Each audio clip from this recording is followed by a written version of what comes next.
Hello दोस्तों, नमस्कार। मैं आपका हरियाणवी दोस्त अमित हमदानवी। दोस्तों, आज की इस वीडियो में मैं आपके लिए लेके आया हूँ एक स्पेशल किताब। और वो कहानी कहानी नहीं है दोस्तों, वो सच है।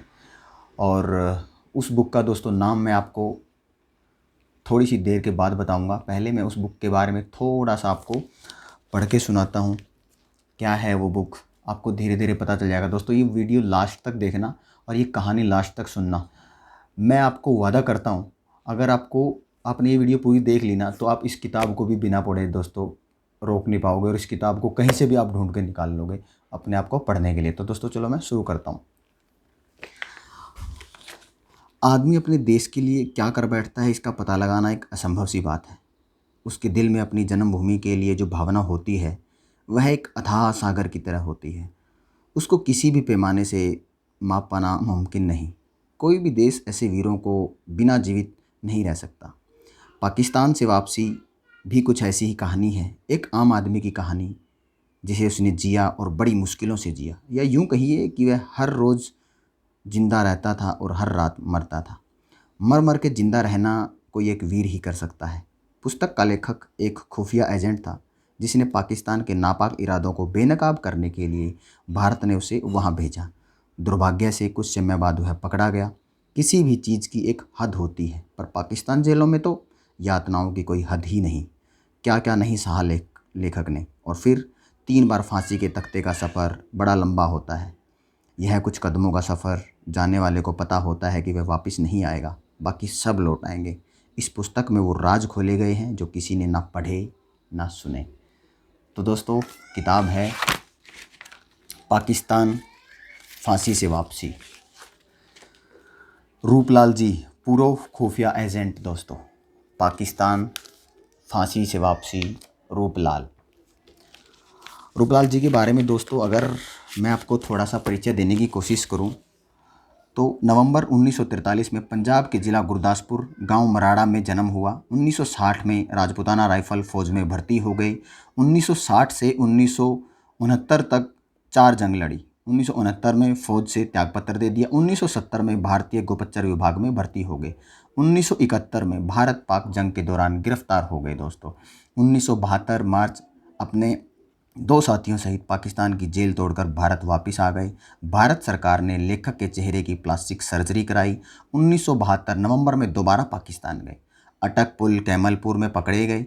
1971 से 1974 तक operation Sargodha, operation Dera Ghazi Khan, operation Mach jail Quetta Balochistan, operation Gilgit Azad Kashmir सर आजम किए। 1974 में तीसरी व आखिरी बार लाहौर कैंट में पकड़े गए। 1974 से 1977 तक सियालकोट जेल, फिर कोट लखपत जेल लाहौर। उसके बाद 1976 में फांसी की तारीख लगी। मोरारजी देसाई सरकार के हस्तक्षेप पर फांसी की अस्थायी रोक लग गई। 1978 में कोट लखपत लाहौर में प्रधानमंत्री भुट्टो से मुलाकात हुई। 1979 में मियांवाली जेल, 6 महीने बाद मुल्तान जेल। 1980 में भारतीय कैदियों का मुल्तान जेल में हंगामा करना। 1981 में दोबारा मुल्तान से कोट लखपत जेल लाहौर। 1982 से 91 तक मुल्तान जेल में। 1989 से लेखक की बेटी का पहला पत्र मुल्तान जेल में मिलना। 1991 में सेंट्रल जेल साहिवाल में, यहीं पर फांसी की दूसरी बार तारीख लगी, लेकिन मानवाधिकार आयोग चेयरपर्सन बेगम आसमा जहांगीर द्वारा फांसी पर अस्थायी रोक लगवाई गई। 1998 में तीसरी बार फांसी की तारीख लगी, परंतु बेगम आसमा जहांगीर द्वारा फांसी की सज़ा कम करवाकर उम्र कैद यानी 25 वर्ष करवा देना। और सन 2000 में 26 वर्ष की जेल काटकर विमान द्वारा भारत वापसी। दोस्तों, तो ये कहानी, ये है उनकी जीवनी। दोस्तों, महान रूपलाल जी, जो पाकिस्तान से वापसी, इन्होंने एक किताब लिखी है, रिटर्न फ्रॉम पाकिस्तान गलौज, पाकिस्तान फांसी से वापसी। पाकिस्तान जेलों में एक दर्दनाक कहानी दोस्तों, जो पाकिस्तान की जेलों में इनके साथ जो हुआ, जो ये कैसे फ़ौज से भर्ती हुए, कैसे फ़ौज में से जाने के बाद फिर राजपूताना राइफल में ये थे, फ़ौज से निकलने के बाद फिर ये कैसे जासूसी में गए, वहाँ पकड़े गए, दोबारा आए, सर्जरी हुई। पूरी कहानी दोस्तों एकदम रोम रोम शरीर का दोस्तों खड़ा हो जाता है। आदमी सोचता है कि कैसे एक इंसान, जिंदा जागता इंसान, कैसे इतनी यातनाओं को सह सकता है, कैसे अपने घर परिवार को छोड़कर पाकिस्तान में जा सकता है, फिर पाकिस्तान में जाके दूसरी शादी रचा लेना। वो शादी, इन्होंने लिखा है कि वो लव मैरिज थी, बट उससे प्यार कभी मिला नहीं। उस शादी के करने का मतलब भी दोस्तों अपनी जासूसी के इरादे को फुलफ़िल करना था। तो इस किताब में ये है दोस्तों, और इसकी किताब की मैं प्रकाथना आपको, जो पूरी किताब में जो लिखा हुआ है लेखक ने, उसका एक पेज मैं आपको पढ़ के सुना देता हूँ, सो दैट इस समरी में आपको पूरा, ये दोस्तों इस किताब का रिव्यू नहीं दे रहा हूँ मैं, इससे परिचय करवा रहा हूँ आपको। एक ये महान जो जासूस था हमारे देश का, रूपलाल जी, तो इनसे मैं आपको परिचय करवाने की कोशिश कर रहा हूँ। और मैं चाहता हूँ कि ये परिचय होने के बाद आप शायद कोशिश करेंगे इस किताब को पढ़ने की। दोस्तों अपने इतिहास को जानना भी एक आपस में एक अपने आप में एक रोमांचकारी बात होती है। तो दोस्तों चलो मैं ये पढ़ के आपको सुना देता हूँ। जासूस शब्द अपने देश में एक रोमांचकारी लगता है, लेकिन यही पात्र जब दुश्मन देश में फंस जाता है, तब यही शब्द उस देश के पात्र के लिए गाली बन जाता है। उस देश के लोग उसे घृणा की दृष्टि से देखते हैं। किसी भी देश की सुरक्षा काफ़ी हद तक अपनी खुफिया विभाग पर निर्भर करती है। खुफिया विभाग के लोग देश की सुरक्षा तंत्र की रीढ़ की हड्डी होते हैं। जब हम पहली बार लाहौर गए तो वह सफ़र बड़ा ही रोमांच से भरपूर था। रात के समय वहाँ के गुप्तचर विभाग की नज़रों में आना और बच के निकल जाना एक बड़ा ही रोमांचकारी कदम था। लेखक लिखते हैं दोस्तों, 1971 की जंग के दौरान पाकिस्तान में पकड़े जाना और पकड़े जाने पर यातनाओं को सहना, दुश्मन को कुछ न बताना, फिर वहाँ की जेल तोड़कर सही सलामत अपने देश में पहुँच जाना। 1972 जून में मेरी वहाँ पर शादी अपने आप में एक रोमांच से भरी शादी थी। एक खूबसूरत नर्स सबीरा के साथ हुई। हम दूसरी बार पाकिस्तान के शहर अटक के पुल पर पकड़े गए, जबकि मेरे चेहरे की प्लास्टिक सर्जरी हो चुकी थी, लेकिन दुश्मन ने मुझे कैसे पहचाना ये मैं आज तक नहीं जान पाया हूँ। हर बार मौत के मुंह से बच कर निकलना पर आधा रोमांच भारी और बहुत ही शांति अनुभव देने वाला था।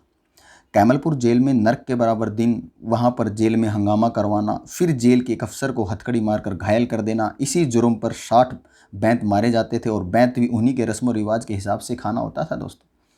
एक एक करके दुश्मन की सेना के 18 अफसरों को अपने जाल में फंसाकर उन्हीं के देश की सुरक्षा के जो राज उगलवाना। हमारी दूसरी शादी प्यार की शादी थी, लेकिन इस शादी से प्यार कम मिला, लेकिन अपने देश के लिए बहुत ही कीमती राज मिले। ऑपरेशन सरगोदा इसी शादी के कारण कामयाब हुआ। शेख मुजरबुन रहमान का पता भी इसी शादी की बदौलत चला। क्वेटा बलूचिस्तान में मेरी पत्नी और मैंने मिलकर शेख मुजरब रहमान का सुराग लगाया और उसे मच जेल में मुलाकात भी की। मिशन न्यूक्लियर लेबोरेटरी कोहटा इस्लामाबाद में जो स्थित है कि कामयाबी का सेहरा भी इसी शादी पर जाता है। आधे से ज़्यादा मिशन मेरी दूसरी शादी वाली पत्नी ताहिरा की देखरेख में पूरे हुए। मज़े की बात यह है कि ताहिरा को आखिरी समय तक, जब तक हम नहीं पकड़े गए, उसको पता ही नहीं था कि मैं भारत का खुफिया एजेंट हूँ। मिशन डेरा गाजी खान, जहाँ से पाकिस्तान की कुदरती यूरेनियम मिलती है, मेरी ज़िंदगी का सबसे खौफनाक मिशन था। मिशन गिलगित आज़ाद कश्मीर अपने आप में रोमांच से भरपूर था।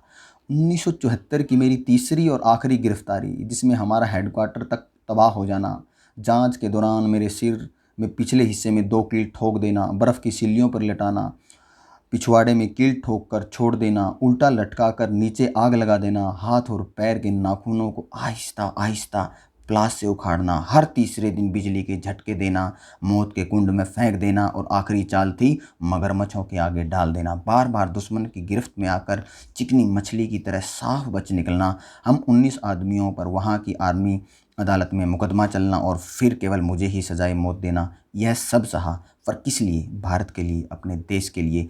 ये है मेरी कहानी, ये है मेरे रोमांचक संस्मरण। तो ये है दोस्तों, और इस किताब की विषय सूची में इन्होंने अपनी पूरी कहानी को 17 भागों में, 17 चैप्टर, 17 पार्ट में व्यक्त किया है दोस्तों। उन 17 पार्ट को भी मैं आपको पढ़ के थोड़ा सा सुना देता हूँ। मुझे जासूस बनना था, गंगा जहाज़, फिर चले पाकिस्तान, कहानी भुट्टो की, अटकट फोर्स जेल, खतरनाक मिशन, दगा दिया अपनों ने, यातना की हद, भुट्टो से मुलाकात, भारतीय कैदियों का खस्ता हाल, भुट्टो की मौत, फांसी का तख्ता, मुल्तान सेंट्रल जेल में, चलो फिर कोट लखपत, जनरल जिया का अंत, साहिवाल जेल, और आखिर में दोस्तों घर वापसी। बहुत एक रोंगटे खड़े कर देने वाली दोस्तों कहानी है, और इन पे फिल्में भी बनी हैं। फिल्मों को काफ़ी तोड़ मरोड़ कर इनमें काफ़ी पेश किया गया है। तो एक महान, भारत के महान जो जासूस और जाबाज़ मैं कहूँगा इनको, तो इनको आप ज़रूर पढ़िए और अपनी ज़िंदगी को थोड़ा सा इतिहास में झांकने का थोड़ा वक्त दीजिए। पाकिस्तान जेलों में एक दर्दनाक कहानी कैसे जो जासूस होते हैं, जो हमें लगता है कि वो इतनी खुशी का जीवन व्यतीत करते हैं या उनका बहुत स्टाइलिश जीवन होता है, लेकिन असल में दोस्तों उनकी ज़िंदगी की जो कहानी अगर आप असल में जानना चाहते हो तो ये किताब पाकिस्तान फांसी से वापसी जो रूपलाल जी की है, ये बहुत अच्छी किताब है दोस्तों, पढ़िए और अपने आप को, अपनी देशभक्ति को जगाइए। तो तब तक के लिए नमस्कार, फिर दोबारा मिलते हैं किसी ऐसी ही नेक्स्ट वीडियो में किसी अच्छी सी बुक के साथ।